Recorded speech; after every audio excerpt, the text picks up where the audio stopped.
Welcome to Kentucky Hidden Wonders. I'm Jeanette Marson. And I'm Mason Warren. Together, we're uncovering the secrets, stories, and hidden gems of Shelby County, Kentucky. From unforgettable places to off-the-beaten-path adventures, join us as we explore Kentucky treasures and Shelby County's best-kept secrets. Our guest today on Kentucky Hidden Wonders is Matt Burnett, President and CEO of Wakefield-Scearce Galleries in Shelbyville, Kentucky. Matt, thanks for being here. Thanks for being here. Yes, thanks for having me. Yes. Before we get into it, introduce yourself. Kind of what's your background and what do you do as the President and CEO of Wakefield-Scearce Galleries? Sure. I am a lifelong Shelby Countyan. My family has, I'm probably the seventh generation of Shelby Countyan, and live here, married, have 4 children. We all go to school here and been living here. I kind of moved away a little bit from Shelbyville, went to college and worked kind of not out of state, but out of the city for probably 5 or 6 years, and then had an opportunity to come back and work in the family business. And so that's just a little bit about me, kind of as we talk about this. I never kind of expected to be in this scenario and where I'm at, but truly thankful and grateful for where I am and the opportunities that I've had. So you mentioned 7th generation. Any tie to the history of Wakefield-Scearce going back in your history? So Wakefield-Scearce is, my grandfather started that in 1947. So that's how I kind of plugged into that. Grew up around Wakefield-Scearce, running around there as a kid. Great place to hide, when you have 30,000 square feet. Oh, yeah. But, as a kid growing up, it was just par for the course. I grew up in a Chippendale twin bed, and had a knee-hole desk for my desk when I was in school. So, kind of living with the things that we sold and we do. And so it was just, it was ubiquitous around me and whatever. And so,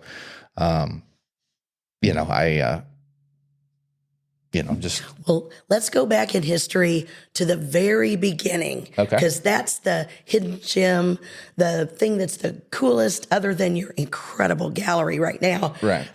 Talk about the history. Sure. How it began and what it is now. So the history, and there'll be kind of a similar DNA in all these stories that I may tell about how the evolution of different things, but really World War II was really how a lot of these opportunities arose, and specifically with the gallery. And prior to that, let's say my grandfather was he used to have a grocery store in 1937 here with his brother at Scarce Brothers Groceries. He was in a bunch of different things, and then bought a jewelry store in 1940 that's up on Main Street now, the building there. And during World War II. There was silver rationing going on, and so he couldn't get silver because he was a small time jeweler, and so you had to be a big guy to get it. So anyway, he started, instead of his cases being empty, even though it was a jewelry store, he did sell hollowware and silver and whatnot. So he put an ad out here in the local paper to buy back old American silver, and so he started getting a lot of these old julep cups that would come back into the store, and so kind of fell in love with them and the different types that you would see. They were all marked by different makers. We did have some local Shelbyville makers at the time. Anyway, so he decided to take a couple julep cups and make his own version of julep cups. For anybody that knows about the English, there's an English hallmark system, which it was used probably starting in like the 15th century, which was basically a system. If you were a silversmith, you took your wares that you made and you went to the hall and you went up there, and the government would stamp the bottom of your whatever piece it was with a cartouches, which would be the monarch, the city that it was, your maker's mark, and like a date letter. And so he knew about English silver. And so he said, well, maybe I'll do like an American kind of spin on this. And so I'll put a little cartouche on the bottom, which is like basically a little stamp with a symbol in it. And so he put a little eagle in there. And then he said, to date it for posterity's sake, I'll put the initials of the president at the time it's made.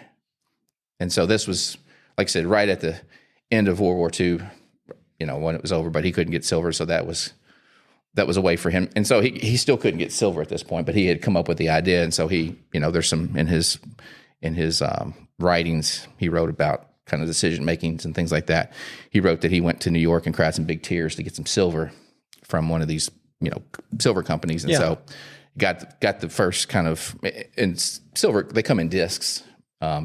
Julep cups are made all by hand, really. They call it annealing, which is a process of heating up the silver, and then they spin them, which they put them, there's a chuck, which is basically a form or a shape, and then they put it on and it spins, and then they shape it to give it the shape of a cup. So everything's basically done by hand. It's not a machine kind of process where a lot of people may think that, especially the good ones. Right. And we think we have good ones. So anyway, all that being said, so then he started doing those, and that was kind of the evolution of the julep cup and having that. And then, and so that kind of dovetailed with Wakefield-Scearce. This is the same time period. There's a gentleman named Mark Wakefield who came to my grandfather one day with an article from the Courier-Journal that had an ad for the British Antique Dealer Association opening trade up again. This is right after World War II. The backstory of Mr. Wakefield, he was a Shelbyvillian, but did business in Louisville and was in real estate and had divested his interest in his real estate. And so he had capital, and my grandfather had knowledge of, particularly my grandfather gravitated towards silver, antique silver.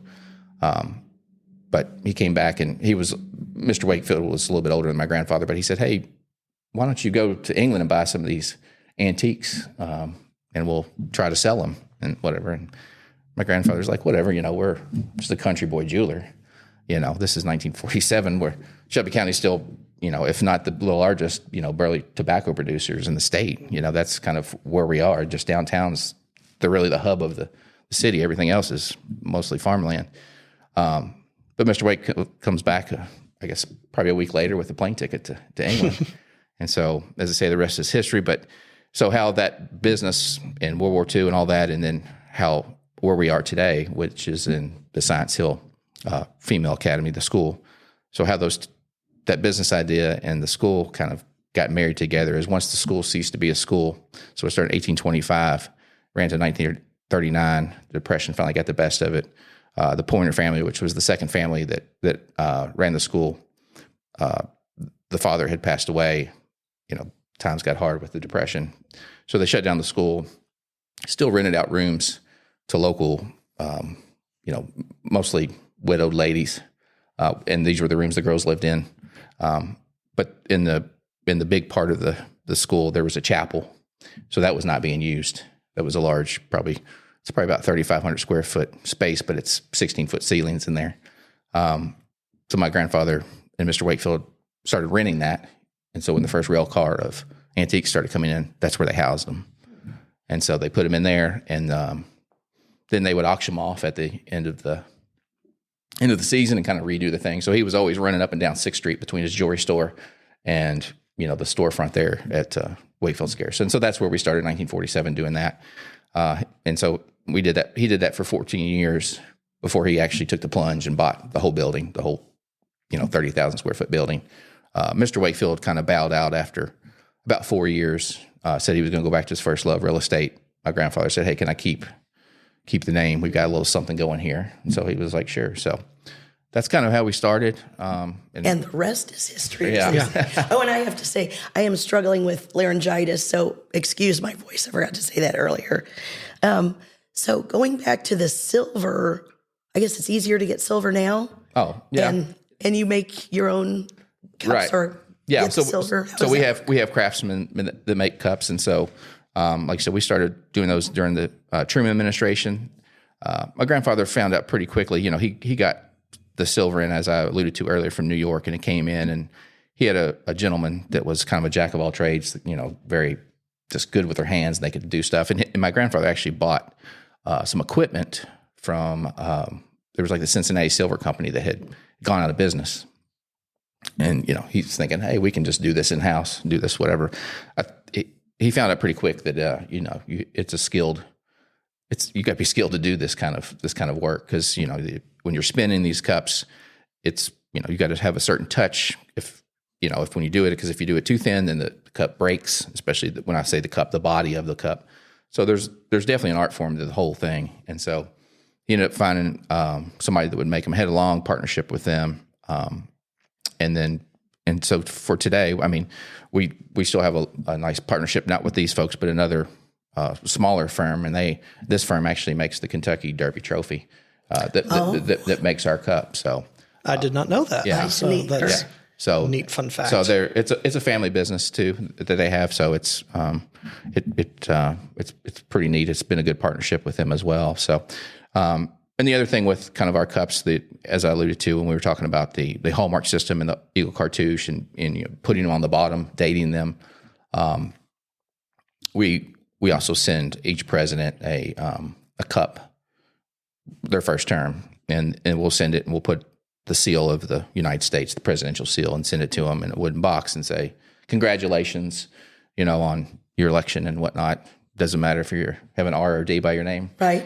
Everyone gets one. Because we hear that a lot about, I don't want that cup. I don't want to touch this cup. But we say, hey, funny. We're just markers, and this is just a marker in time. Right. We didn't elect them and whatever. We just make the cup with the mark on it. Do you get notes back from the president? Yes. So we do actually have some on display that we got from actual presidents, and they actually signed them.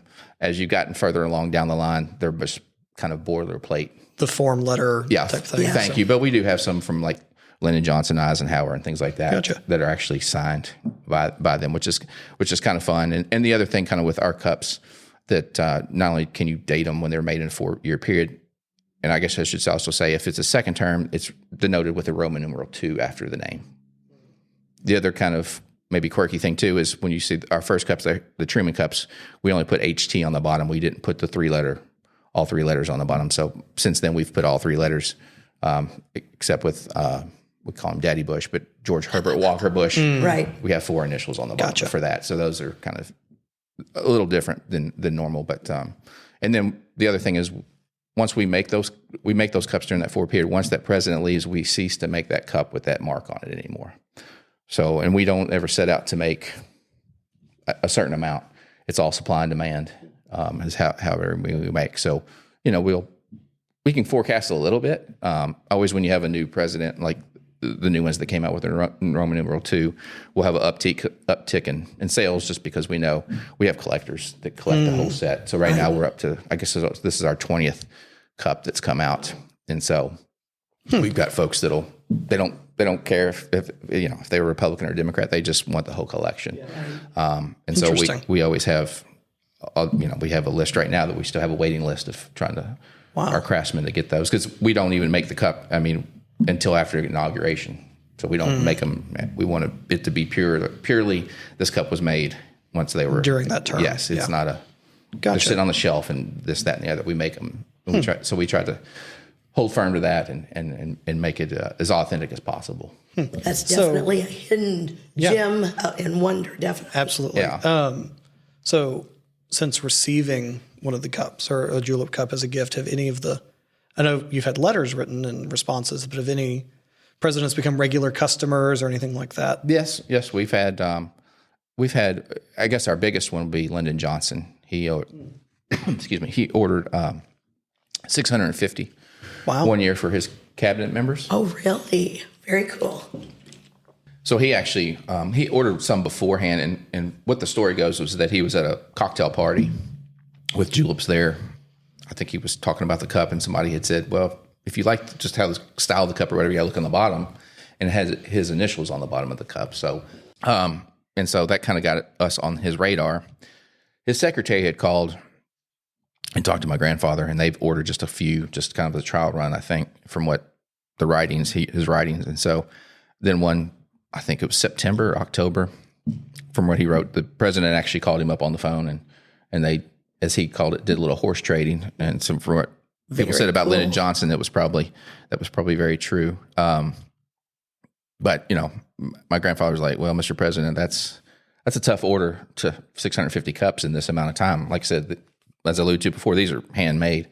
And he was like, well, Scarce, I know you can get it done. And so anyway, he got it done, and they got it to DC in time to be able to give those out as gifts to his cabinet members and whatnot. That's amazing. So that's kind of our biggest one. And Johnson's probably our most popular cup, or the most made, I should say.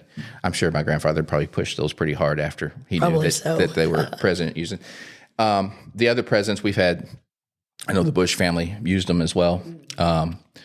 George W. Bush, he used those when they would go abroad.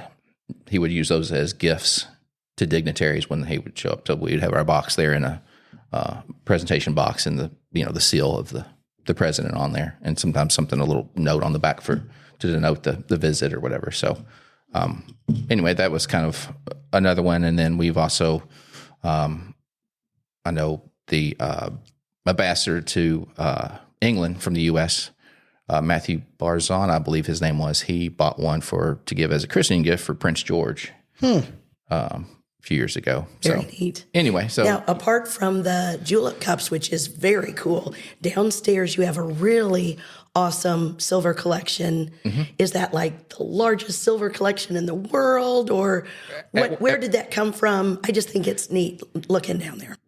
So what you alluded to was our silver vault, and so our silver vault. A lot of, if you ever come to the gallery, it's a lot of our rooms, and what you'll see, architecture is fashioned after travels in England. And so the silver vault is fashioned after the London silver vaults, which were basically subterranean retail spaces that were revived after World War II. They originally were bank vaults. They got blown up, and then when they rebuilt infrastructure or whatever, instead of them being bank vaults, they ended up putting retail spaces, underground. And so what you'll see where we have it is basically, what you would see if you went to the London silver vaults. And so my grandfather, he loved silver. And so at one time we had probably the largest collection in the U.S. of English and English silver. Very good. So, and we still do that. We've moved it around, and we still have silver down there.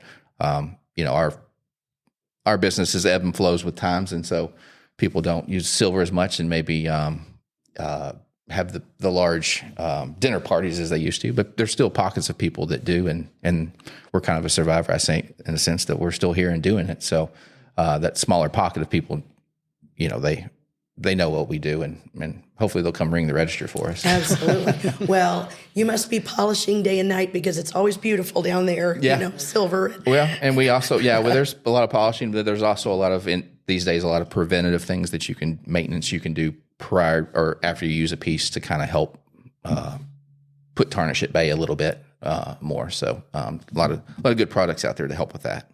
And we've talked a little bit about it. It's a 30,000 square foot building. I don't know how many rooms, but they're all full of amazing antiques. Where do you source how do you get them? How do you find what you're going to sell in the gallery? So a lot of it is just going to England and sourcing it. That was the original kind of setup. It's changed over the years, and also we have a warehouse, over on that runs from Maine to Washington, or to Henry Clay, that I have 3 floors in there as well. But the reason we have a warehouse is because when you buy large amount of antiques, you have to almost get a container or two of them to make it's cost prohibitive if you try to just do one piece. So we have to get a container. The setup before was, and we still have a little bit of, we have buyers over there, it's kind of building relationships, and people end up knowing what you want, what your customers want, how you operate, what you're looking for. And so, it used to be, send Polaroid pictures, and it would, 3 weeks before you get something and see it. Now it's just instantaneous, yes, no. And so that's kind of how it worked out. And we also would not buy every year. We're playing with exchange rates. So we have to time when we buy things and when we don't, because, some years we can get things half price, some things it's 30% higher. So it's kind of you got to do a little forecasting too on that. So that's primarily where we've got it.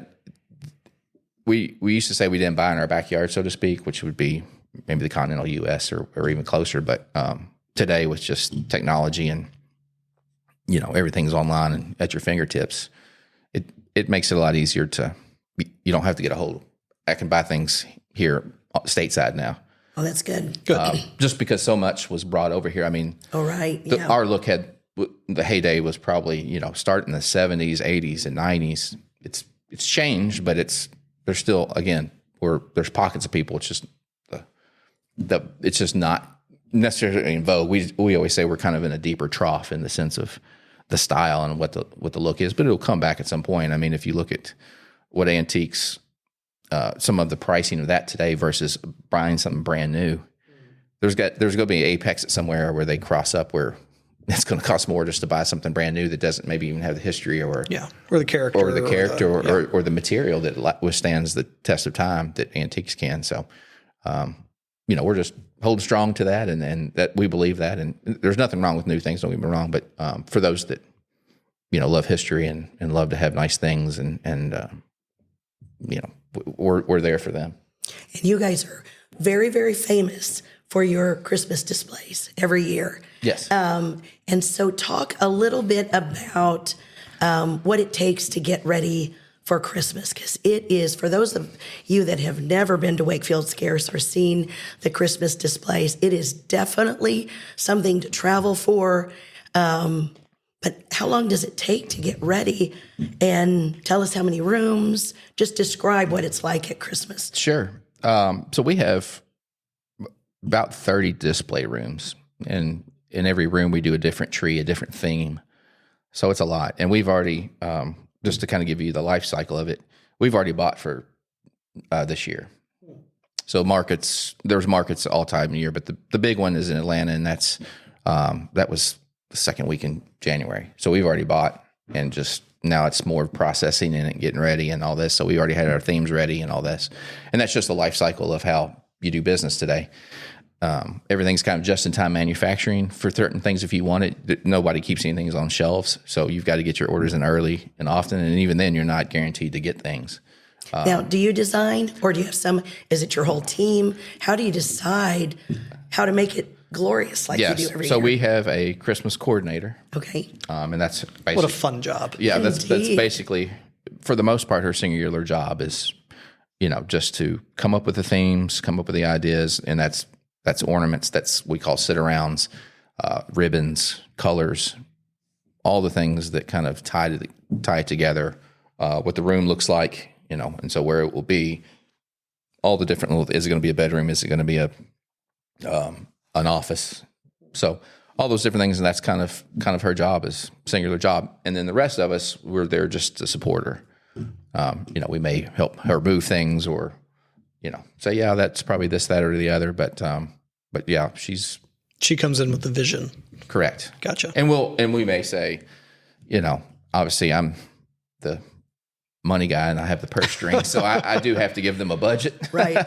So that's the other consideration. And so, I have to do some forecasting and saying, I don't know what the economy is going to look like from one year to the next, but you kind of can feel a little bit of the winds, how they're blowing. And so you try to, try to figure that out, obviously. So how long does it take you to get all set up? So once everything comes in, you're like, we're ready. How long does it take? So they start probably around September. Oh, wow. Okay. And part of the reason we start that early is that there is a lot, but also we kind of kick off Christmas earlier than a lot of people like to, because our kickoff is always the day after Election Day. And we've had it like that for years. And there's kind of a couple of reasons for that, because some people are like, I don't want to look at Christmas until Thanksgiving is over. I get that. But also, we know that people plan before Christmas what their mantle looks like, or what they want, if they have a different theme. So, we do that early so they have time. So when, Thanksgiving hits, they've already got their items and they're ready to go. Versus, if you start, if we kicked off Christmas after Thanksgiving, then you only have sometimes only 2 or 3 weeks to sell things. So in our home, we get it. We don't usually pull out Christmas until Thanksgiving, but that extra, 4 or 5 weeks prior to the Thanksgiving, Black Friday kind of thing, when the official kind of kicks off, just helps. Right. And then all the decorations are for sale. Yes. People can come in and just buy it all. Yes. Right? Yes. Right. And it's fun for us. I mean, the oxygen keeps us going year after year is, we're kind of on our third generation of folks that have coming in, and it's just always kind of just really cool to see, grandmothers, mothers, and their kids come in, and, it's their tradition. They come every year. It kicks off their Christmas, or they just do it every year. And, they have a lot of their ornaments in their home. Their tree is, each year they pick it off a tree or pick something special. And so that helps us when, you get tired of looking at it all the time, that, you see that people light up, and that it's a special place for a lot of people to come, and not only for just families, but even, friends. We're kind of a good central location between Louisville and Lexington. Or we have a lot of folks from Cincinnati that actually come down our way as well, which you wouldn't think, but we do. They love to come down this way. And so, those are some other little things that add to the whole ambiance of it, and for us on the other side of it to keep us going. Well, when it's as spectacular as it is, worth the drive. Definitely worth the drive. Yeah. So we've alluded to it a little bit, but can you talk about the space that the gallery is in? You talked about the Science Hill Female Academy a little bit, but can you explain some of the history of that? Sure. Well, we've got a exciting year this year. The school will be celebrating 200 years on March 25th of this year. Started in 1825 by Julia Tevis. The school is ended up in 1939. After everything was built, it was a little over 30,000 square feet. Sorry. The humble roots of it started as just a 2-story house on the west side of the property. Our lot number 3 in all of Shelby County. We don't know exactly when the house was built, because I think the lot was sold in 1792, and then the school started in 1825. So somewhere in that period, there was a sale of the lot.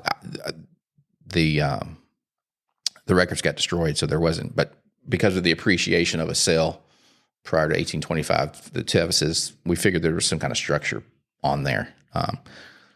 So it started in 1825, and then the first Julia Tevis was from Kentucky, got educated in Virginia, was courting a Methodist minister at this point, and he was being called back to the wilderness, which was Shelbyville, and Science Hill is kind of right on the US 60 corridor, which was the main artery between Louisville and Lexington. So he primarily was working in Louisville, but he was being called back to this area. And then finally, when the school started, 1825, and they just put out I guess a flyer, some kind of advertisement that they were, and they had just kind of day students. But as the school grew, then he finally asked if he could be closer and work in Shelbyville, and he did. And so then as the school grew, they started building more infrastructure. So the year after 1826, they kind of built another wing that faces south. And then the next year they built another wing, got another 2-story wing. And then there's another run that runs kind of perpendicular to those. That was built in 1830. That was the dining room for the girls. So that part has been serving meals and cooking meals since 1830 in there. The chapel area that I alluded to for the gallery, where we housed originally all our things that we imported, that was built in 1859. And then in 1860, at this point, if you think about it, these are like 4 different buildings, and they all have back doors. So it's like a kind of a quad, I guess you would call it. Still open area. There's grass probably in between, or some kind of probably stone walkways. But then in 1860, a roof was put on all these buildings, and they were all kind of tied together at that point. So that was kind of the evolution of it. So, and that kind of coincided with the Pointer family taking over as well. The Pointer family kind of took the school to the next level. Dr. Pointer would go up north, like to Wellesley and Vassar, and see what their curriculums were. And then he brought that back here and basically had a partnership with them. If a girl graduated here, she had automatic admission to those schools, which were the top girl schools at that. And Science Hill was unique in the sense that it was, I think, the first Protestant girls' school west of the Allegheny Mountains. So that was another one. And also, Julia was very progressive for her day. It's called Science Hill. It's a pretty simple formula. If you see our building, we're up on a hill right down from where we're doing this podcast. And she wanted to teach girls math and science, all the things the boys were taught that the girls were not really. focused on. So she was very progressive for a day, and that was kind of what was called that. So. Gotcha. Well, very, very cool. And you were talking about the 200th anniversary. So do you have big plans? Yes. Tell us about it. So the bicentennial, we've been planning. We're going to have a Saturday, March 22nd from 10 a.m. to 4 p.m. We're going to have kind of a community event day. And we'll have a stage in kind of the indoor courtyard area. And we'll have different activities. We're going to have somebody that will be there as Miss Tevis that will kind of be doing a monologue and kind of talking as Miss Tevis. Then we'll have somebody that will be doing historical appropriate clothing, kind of they call it a clothing deconstruction.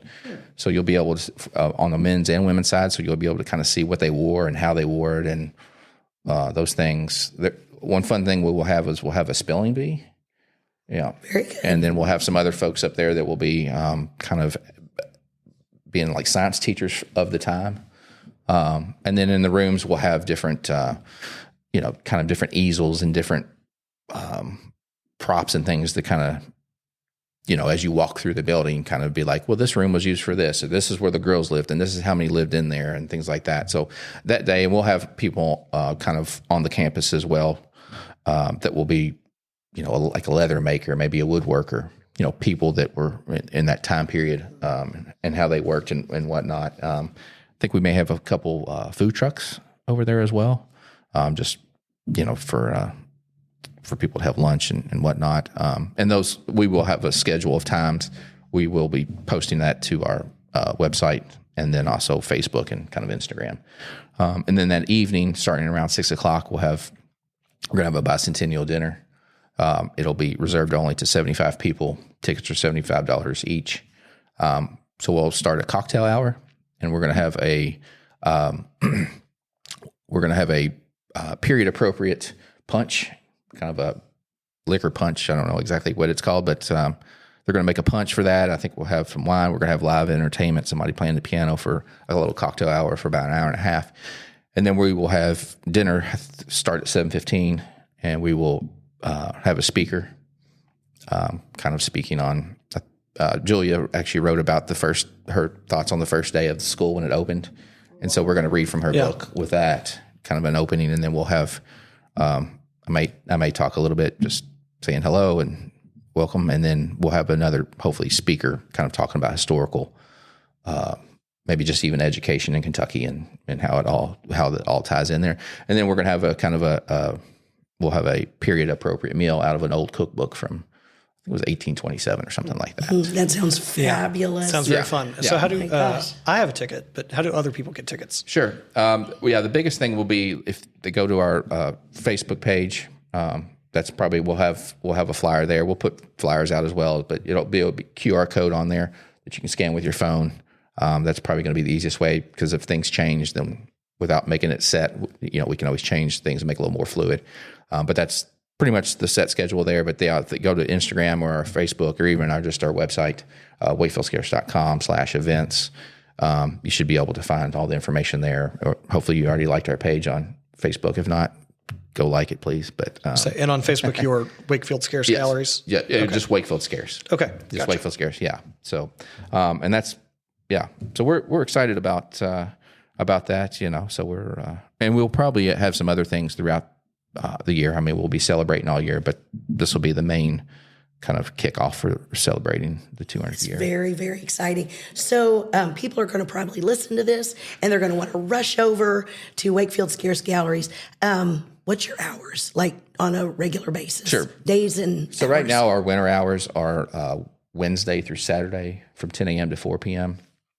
We're always open for private showings and other, those kind of schedules, because we know people travel on certain days, and that's fine too. But, the winter wise, that's it. When it comes to Christmas, then we'll be open an extra day.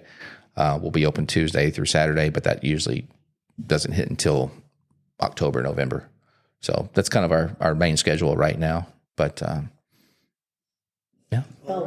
Well, for those of you that have never been to Wakefield-Scearce Gallery, it is truly spectacular. It's an experience, both inside and out. You've got the garden area that it feels like you're just walking into an English garden. Sure. Which is probably what it's fashioned after. It is, yeah.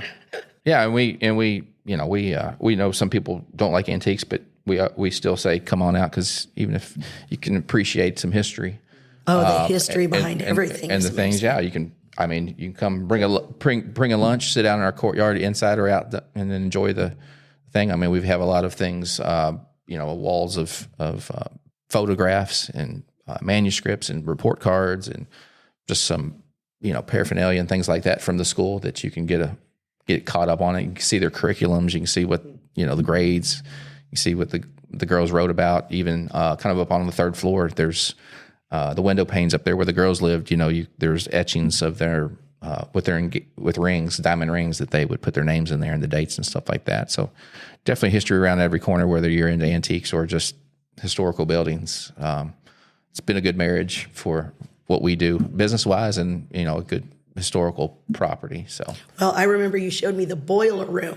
I even thought the boiler room was awesome. Yes. So the boiler room. Yeah, it's every inch of it is amazing. Yeah.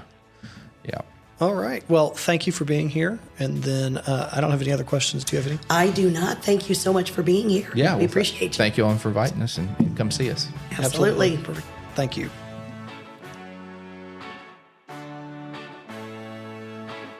This has been Kentucky Hidden Wonders. Thank you to Matt Burnett for coming on the show to talk about Wakefield-Scearce Galleries, and thank you for listening. If you've made it this far, make sure you subscribe and leave us a review. It means the world to us. We'll be back in 2 weeks with a brand new Kentucky Hidden Wonder. Bye, everyone.